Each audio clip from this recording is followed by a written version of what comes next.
ॐ नमस्ते अस्तु भगवन् विश्वेश्वराय महादेवाय त्र्यम्बकाय त्रिपुरान्तकाय त्रिकालाग्निकालाय कालाग्निरुद्राय नीलकण्ठाय मृत्युञ्जयाय सर्वेश्वराय सदाशिवाय श्रीमन्महादेवाय नमः।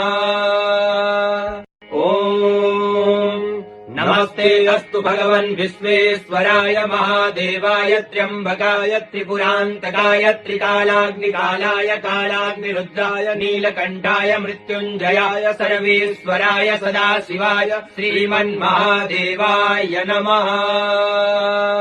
ॐ